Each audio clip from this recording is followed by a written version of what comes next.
அனைவருக்கும் வணக்கம். இன்று தினம் 13/6/2024 ஒரு சில முக்கியமான செய்திகளை பார்க்கலாம். ஸோ ஃபர்ஸ்ட் பேஜ்லலாம் இங்கெல்லாம் வந்து பார்த்திங்கன்னா ரொம்ப அதிகமாக வந்து இம்பார்ட்டண்ட்டானது எதுவும் இல்லை. ஸோ ஸ்டேட்ஸ் பற்றி தான் வந்து கொடுத்துருக்காங்க. ஸ்டேட்ஸில் ஒரு ஸ்பெசிஃபிசிட்டியாக மேக் பண்ணி தான் ஸோ இந்த மாதிரி நியூஸ்ன்னு போட்டிருக்காங்க இல்லையா. ஸோ இந்த டாப்பிக்கில் பார்க்கலாம். ஸோ இந்த shock as Indians die in distant battle fields அப்படின்றது இதை பற்றி நம்ம தெரிஞ்சிக்க வேண்டியது அவசியமாக இருக்குது. ஏன்னா வந்து பார்த்திங்கன்னா இப்போது ரஷ்யா உக்ரைன் வார் வந்து நடந்துகிட்ருக்கு இல்லையா. ஸோ இந்த ரஷ்யா உக்ரைன் வாரில் நிறைய இந்தியன்ஸ் வந்து இறந்துடுறாங்க. இதுக்கு முன்னாடியே வந்து பார்த்திங்கன்னா 2 இந்தியன்ஸ் வந்து இறந்துருந்தாங்க அப்படின்ற மாதிரி நியூஸ் வருது. ஸோ இப்போ ரீசெண்டாகவுமே இன்னும் ஒரு 2 பேர் வந்து இறந்துருக்காங்க. ஸோ இந்த மாதிரி இப்போ இறந்துட்டே வர்றதுனால நம்ம இந்த நியூஸை வந்து ரொம்ப மெயினாக எடுத்துக்கிறோம். ஏன் வந்து பார்த்திங்கன்னா இப்போ நம்மளுடைய நம்ம இந்தியான்னு மட்டும் கிடையாது, இந்தியாவில் நிறைய ஸ்டேட்ஸ் மெயினாக ஆந்திர பிரதேஷ், கர்நாடகா, மகாராஷ்டிரா, குஜராத், கேரளா, தமிழ்நாடு, பஞ்சாப், நேபாள், ஸ்ரீலங்கா, இந்த மாதிரி அந்த நெய்பர்ஹுட் ஸ்டேட்ஸில் நேபாள், ஸ்ரீலங்கா, இந்த மாதிரி பல இடங்கள்லேருந்து பார்த்திங்கன்னா ரஷ்யாவுக்கு வந்து மிடில் மேன்ஸ் மூலயமா அங்கே வந்து ஒரு நல்ல வேலை நாங்கள் வாங்கி தரோம் அப்படின்ற மாதிரி மிடில் மேன்ஸ் சொல்லி ஸோ அங்கே போய் பார்த்தா என்ன இருக்கும்னு பார்த்திங்கன்னா ரஷ்யன் ஆர்மி கூட வந்து நம்ம வேலை பார்க்குற மாதிரி இருக்கும். ஸோ அந்த மாதிரியான ஒரு இக்கட்டான சூழ்நிலையில் அங்கே உடங்கி இருக்கிற நிறைய இந்தியன்ஸ் பற்றின ஒரு இதுதான் வந்து இது பார்த்துட்ருக்கோம். ஸோ இது வந்து பார்த்திங்கன்னா ஸோ அந்த இந்தியன்ஸை வந்து கூடிய சீக்கிரம் நிறைய பேர் வந்து பார்த்திங்கன்னா ரிட்டர்ன் கொண்டு வந்திருக்காங்க. அந்த மாதிரி ஏமாத்துறதுனால அங்கே போகிறவங்க ஒரு நல்ல ஜாப் கிடைக்கும்னு நினச்சி அங்கே போயிட்டு படனா அங்கே அவங்க கொடுத்த அக்ரிமெண்ட் ரஷ்யன் லாங்குவேஜில் எழுதியிருக்க அக்ரிமெண்ட்டை சைன் பண்ணிவிட்டு ரொம்ப கஷ்டப்பட்டு அங்கே வேலை செஞ்சிட்ருக்க மாதிரி பல சூழ்நிலைகளில் இருக்கிற இந்தியன்ஸை வந்து காப்பாற்றி கொண்டுட்டு வந்திருக்காங்க. ஒன்றுமே அந்த ப்ராசஸ் வந்து போயிட்டே தான் இருக்குது. அப்படியே இருந்தாலுமே வந்து பார்த்திங்கன்னா நிறைய பேர் வந்து இந்த மாதிரி இறந்துட்டுருக்காங்க இந்த ரஷ்யா உக்ரைன் வாரில். மெயினாக ஏன் வந்து பார்த்திங்கன்னா நம்மளுடைய இந்தியாவுடைய வீரர்களெல்லாம் வந்து இந்தியான்னு மட்டும் இல்லை, நிறைய வெளிநாட்டுகள்லேருந்து இந்த மாதிரி நிறைய பேர் அவங்க உள்ளே கூப்பிட்டு வந்திருப்பாங்க இல்லையா. ஸோ அவங்களெல்லாம் வந்து பார்த்திங்கன்னா ஃபர்ஸ்ட் ரோவில் அந்த வாரோட ஃபர்ஸ்ட் ரோவில் வந்து அவங்கள நிற்க வச்சுருக்காங்க. ஸோ அதுதான் நம்மளுடைய பிரச்சனையே. அதுவும் அவங்க ரொம்ப அதிகமாக நல்ல ஒரு ட்ரைனிங் கொடுக்கக்கூட இல்லை. ஏன்னா ஒரு பேசிக்காக அவங்க கூட்டிகிட்டு போன கொஞ்ச நாளில் வந்து அவங்களால எவ்வளோ பெரிய ட்ரைனிங் கொடுத்துட முடியும். ஸோ அதனால் பேசிக்காக ஒரு காம்பேக்டான ட்ரைனிங் தான் வந்து அவங்களுக்கு கொடுத்தாங்க. ஸோ அது வந்து அவங்களுக்கு சஃபிஷியண்ட்டாகவும் இல்லை. அது மட்டும் இல்லாமல் அவங்களோட வீரர்கள்லாம் பின்னாடி இருந்துட்டு நம்ம இந்தியன்ஸ் வந்து வேறு வெளிநாட்டுகள்லேருந்து கூட்டிகிட்டு வந்த ஆர்மி இந்த மாதிரி கூட்டிகிட்டு வந்தவங்க இவங்கள மாதிரி ஆளுங்களுக்கெல்லாம் ட்ரைனிங் கொடுத்து இந்த ரஷ்யா உக்ரைன் வாரில் முன்னாடி பங்கு வந்து வகிக்க வைக்கிறாங்க. ஸோ இதனால் நிறைய பேர் வந்து இறந்துட்டே வராங்க. ஸோ இதுக்கு வந்து இதை வந்து ஃபுல் ஸ்டாப் வைங்க அப்படின்னு நம்ம இந்தியன் கவர்மெண்ட்டுமே வந்து பார்த்திங்கன்னா ரஷ்யன் கவர்மெண்ட் கிட்ட சொல்லியிருக்கோம். இந்த மாதிரி மிடில் மேன்ஸ் மூலயமா வந்து தப்பான ஒரு இது மூலயமா எடுத்துகிட்டு போகாதீங்க அப்படின்ற மாதிரி நம்ம சொல்லிகிட்டே இருக்கோம். கூட வந்து இந்த மாதிரி நம்மளுடைய இந்தியன்ஸ் அங்கே இறந்துட்டுருக்கிறது ரொம்ப தூரமாக இருக்கிற பேட்டில் ஃபீல்ட்ஸ்க்காக இறந்துட்டுருக்கிறது வந்து உண்மையே வந்து பார்த்திங்கன்னா ஒரு ரொம்ப கவலைக்குரிய விஷயம்தான். ஸோ அதை பற்றின ஒரு ஆர்டிக்கலாக தான் இது அமைஞ்சிருக்கு. ஸோ அடுத்ததாக வந்து பார்த்திங்கன்னா இது ஓகே, நம்ம நிறையவே வந்து G7 பற்றியெல்லாம் நம்ம நிறையவே கேள்விப்பட்டிருப்போம். So PM to attend G7 outreach in Italy, all eyes on possible interaction with Zelensky studio அப்படின்ற மாதிரி மென்ஷன் பண்ணியிருக்காங்க இல்லையா. ஸோ இது வந்து என்னென்னு பார்த்திங்கன்னா G7 அப்படின்றது என்னென்னு நம்ம இதுக்கு முன்னாடியே நான் சொல்லியிருக்கேன். அதாவது இந்த 7 கண்ட்ரிஸ், அதாவது US, Canada, UK, German, Italy, Japan, France, இந்த 7 பேரும் சேர்ந்து ஒரு ஆர்கனைசேஷன் உருவாக்குனது தான் வந்து G7. ஸோ இது ஏன் வந்து உருவாக்கப்பட்டது, எப்போ உருவாக்கப்பட்டதுன்னு பார்த்திங்கன்னா 1973 நிறைய வந்து இந்த குளோபலாக வந்து ஆயிலுக்காக நிறையவே வந்து பார்த்திங்கன்னா ஒரு நாடு வந்து நம்பி இருக்கிற மாதிரி இருந்தது. ஸோ அதெல்லாம் வந்து நம்ம தாண்டி அந்த க்ரைசிஸ்லாம் தாண்டி வர்றதுக்காக இந்த 7 பேரும் ஒருங்கிணைந்து வந்து அவங்களுக்கான வேவ் அவங்களே வந்து முடிவு பண்ணிக்கிறதுக்காக இந்த 7 பெரிய கண்ட்ரிஸ் வந்து ஒன்றா சேர்ந்து ஸோ அவங்களுக்கு தேவையான அந்த ஆயில் க்ரைசிஸை வந்து அவங்க ஃபுல்ஃபில் பண்ணிக்கிறதுக்காக தான் இந்த குரூப் முதல்ல ஆக்சுவலி தொடங்கப்பட்டது. ஸோ இதுக்கு நடுவில் வந்து ரஷ்யா வந்தது, அது G8 மாறிச்சு, மறுபடியும் அவங்க வந்து விலகிட்டாங்க, மறுபடியும் G7 இருந்தது. ஸோ இந்த மாதிரி பல விஷயங்கள் நடந்திருக்கு. பட் ஆனால் என்ன தான் இந்த மாதிரி மாற்றங்கள் ஏற்பட்டுகிட்டே இருந்தாலும் G7 வந்து இப்போ G7 தான் இருக்குது. ஸோ இப்போ அவங்க எப்போவுமே வந்து பார்த்திங்கன்னா வருடம் வந்து அவங்களுடைய ஆர்கனைசேஷனை ஒருங்கிணைப்பாக வச்சுக்கிறதுக்காகவும் என்ன ஃபர்தராக நம்ம இந்த வருஷம் பண்ணணும் அப்படின்றதுக்காகவும் உலகத்தில் இருக்க எல்லாருடைய பொருளாதாரம்லாம் எப்படி இருக்குது அதெல்லாம் டிஸ்கஸ் பண்ணுறதுக்காக வருஷம் வந்து பார்த்திங்கன்னா ஒரு மீட்டிங் வந்து வைப்பாங்க. ஸோ அந்த மாதிரி இந்த வாட்டி பார்த்திங்கன்னா எங்கே இருக்குதுன்னா இட்டாலியில் தான் G7 மீட்டிங் வந்து நடக்க போகுது. ஸோ இதுக்காக இந்த 7 கண்ட்ரிஸ் கூட வந்து இன் டோட்டலாக 12 கண்ட்ரிஸ் வந்து வரவேற்கப்படுகிறது.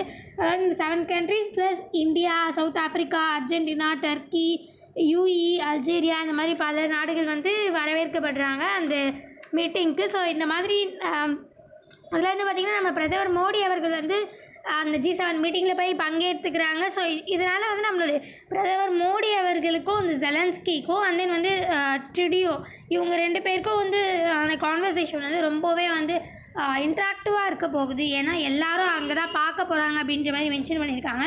இது ஏன் அப்படின்னு பார்த்திங்கன்னா இந்த ஜெலன்ஸ்கி அப்படின்றவர் வந்து நமக்கு தெரிஞ்ச மாதிரி இந்த ரஷ்யா இந்த ரஷ்யா உக்ரைன் கான்ஃப்ளிக்ட் நடக்குது இல்லையா? ஸோ உக்ரைன் வந்து நிறையவே வந்து பீஸாக நம்ம போய்க்கலாம் அப்படின்னு பீஸ் கான்ஃபரன்ஸ்க்கு வந்து நிறையவே வந்திருக்காங்க. ஸோ இப்போமே வந்து பார்த்திங்கன்னா ஜூன் 15 வந்து சுவிட்சர்லாண்டில் வந்து இவங்களுக்கான அமைதியான ஒரு நிலைவரம் வந்து போக போகுது, அமைதி பேச்சுவார்த்தை. ஸோ அதுலேயுமே வந்து நம்ம இந்தியா வந்து பங்கேற்றுக்க போகுது. ஸோ அதனால் இந்த ஜெலன்ஸ்கிக்கும் ட்ருடியோன்றது வந்து பார்த்திங்கன்னா கனடாவுடைய பிரதமர் மாதிரி. ஸோ இது வந்து பார்த்திங்கன்னா ட்ருடியோ வந்து ஏன்னா நம்ம இப்போ நிறையவே வந்து இந்த கலிஸ்தான் மூலிமா அந்த ஒரு ப்ராப்ளம் மூலிமா நம்மளும் கனடாவும் கொஞ்சம் நம்மளுடைய ஃப்ரெண்ட்லி நேஷன்லேருந்து கொஞ்சம் நகர்ந்து போயிட்டாங்க இல்லையா? கொஞ்சம் எனிமி மாதிரி நிறைய வந்து சண்டைகள் வந்து வந்தது கனடாக்கும் நம்மளுக்கும் இந்த கலிஸ்தான் குரூப்ஸ்னால. ஸோ அதனால் வந்து இவங்க 2 பேருக்கும், அதாவது பிரதமர் மோடி அவர்களுக்கும் ஜெலன்ஸ்கி அண்ட் தென் ட்ருடியோ, இவங்க பிரதமர் மோடி வர்சஸ் ஜெலன்ஸ்கி, பிரதமர் மோடி வர்சஸ் ட்ருடியோ இவங்கக்கான கான்வர்சேஷன் வந்து ரொம்ப எல்லார் ரைஸும் அங்கே தான் இருக்க போகுது அப்படின்ற மாதிரி மென்ஷன் பண்ணியிருக்காங்க. ஸோ அடுத்ததாக வந்து பார்த்திங்கன்னா அந்த இங்கெல்லாம் அவ்வளோவா எதுவும் இம்பார்ட்டண்ட் இல்லை. இது வந்து பார்த்திங்கன்னா கொஞ்சம் இம்பார்ட்டண்ட்.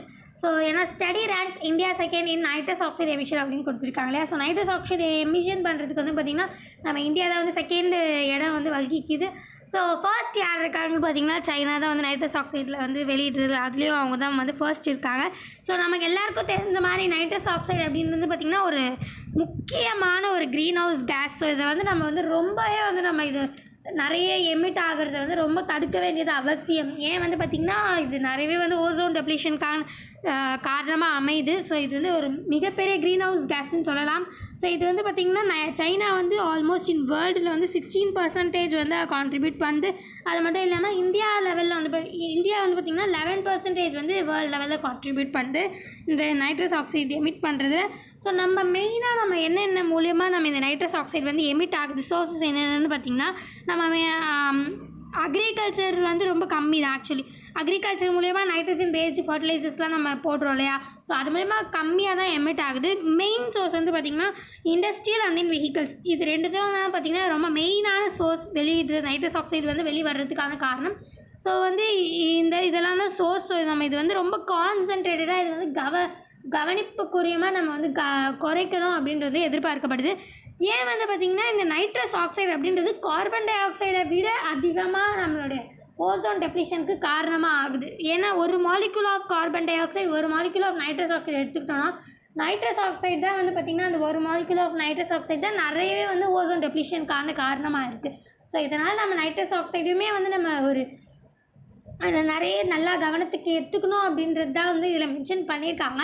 பட் ஆனால் நம்மளுக்கு ஒரு கொஷின் வரும் இல்லையா? நம்ம ஆனால் நிறைய கார்பன் டை ஆக்சைடு தானே வந்து நம்ம நிறையவே வந்து கான்சன்ட்ரேட் பண்ணோம், இந்த 0 கார்பன் எமிஷன் அந்த மாதிரிலாம் நிறையவே வந்து எடுத்துகிட்டு வரோம் அப்படின்ற மாதிரி நம்மளுக்கு ஒரு சந்தேகம் வரும் கன்ஃபார்ம்.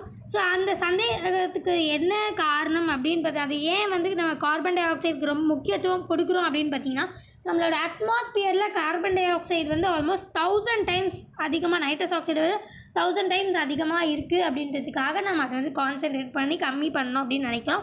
ஸோ இதில் வந்து பார்த்திங்கன்னா இந்தியா வந்து செகண்ட் ரேங்க்கில் இருக்குது. அண்ட் தென் வந்து நம்மளுடைய சைனா தான் வந்து பார்த்திங்கன்னா ஃபர்ஸ்ட் ரேங்க்கில் இருக்குது அப்படின்றதையும் வந்து மென்ஷன் பண்ணியிருக்காங்க. ஸோ அண்ட் தென் அவள் தான்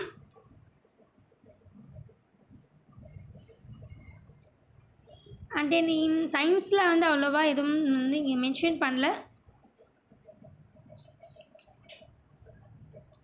டெக்ஸ்டைல் கான்டெக்ட்ஸ்லேயும் அவ்வளோ எதுவும் இம்பார்ட்டண்ட்டாக ரொம்ப அதிகமாக இம்பார்ட்டண்ட்டாக இல்லை. ஸோ பிஸ்னஸில் வந்து பார்த்திங்கன்னா அவ்வளோவா இம்பார்ட்டண்ட்டாக எதுவும் அதிகமாக இல்லை. பட் ஆனால் இந்த வேர்ல்டில் இருக்குது பார்த்திங்களா, ஸோ இது வந்து பார்த்திங்கன்னா ஒரு சின்ன அப்டேட் தான். ரொம்ப நாள் வந்து இந்த ரெட்சி பற்றி நம்ம போகவே இல்லை இல்லையா, ரொம்ப நாள் ஆச்சு ரெட்சியில் என்ன நடக்குது அப்படின்றதே வந்து அதை அப்படியே ஸ்டாப் பண்ணிட்டோம்.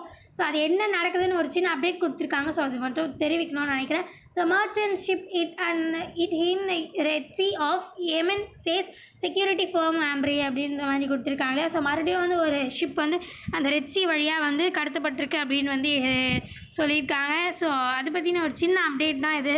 ஸோ அண்ட் தென் நம்ம இதுக்கு முன்னாடி ஒரு ரீகேப் மாதிரி கொடுக்கணும்னு பார்த்திங்கன்னா, நமக்கு தெரியும் Red Sea, Gulf of Aden and then Mandeb strait இதெல்லாம் வந்து ஒன்றா இருக்குது. ஸோ இந்த ஹவுதீஸ் குரூப்னால வந்து நிறையவே அந்த ரெட் சி வழியாக வந்து வர மெர்ச்சன்ட் கப்பல்ஸ்லாம் வந்து பார்த்திங்கன்னா கொள்ளையடிக்கப்படுது அப்படின்றது இதுக்கு முன்னாடியே நம்ம வந்து பார்த்துட்டு இருந்தோம். ஸோ அந்த வகையில் இப்போ மறுபடியும் வந்து ஒரு கப்பல் வந்து இந்த மாதிரி திருடப்பட்டிருக்கு, கொள்ளையடிக்கப்பட்டிருக்கு அப்படின்றத தான் வந்து இதில் மென்ஷன் பண்ணியிருக்காங்க. ஸோ அது இன்னுமே வந்து போயிட்டே தான் இருக்குது அதுவும். ஸோ அந்த ஒரு அப்டேட்காக தான் நான் இதில் வந்து மென்ஷன் பண்ணியிருக்கேன். ஸோ அந்த ஸ்போர்ட்ஸ்லேயும் வந்து பார்த்திங்கன்னா ரொம்ப இம்பார்ட்டண்ட்டாக எதுவும் இல்லை. ஸோ ஃபைனலி இது ரீச் 10 மீண்டும் நாளை இந்த மாதிரி முக்கியமான செய்திகளோடு சந்திக்கலாம். இந்த வீடியோ உங்களுக்கு பிடிச்சிருந்தா லைக் பண்ணுங்கள், மற்றவங்களுக்கு யூஸ்ஃபுல்லாக இருக்கும்னு நினச்சிங்கன்னா ஷேர் பண்ணுங்கள், சப்ஸ்கிரைப் பண்ணுங்கள், பக்கத்தில் இருக்க பெல் ஐக்கானை கிளிக் பண்ணுங்கள். நன்றி, வணக்கம், மீண்டும் நாளை சந்திப்போம்.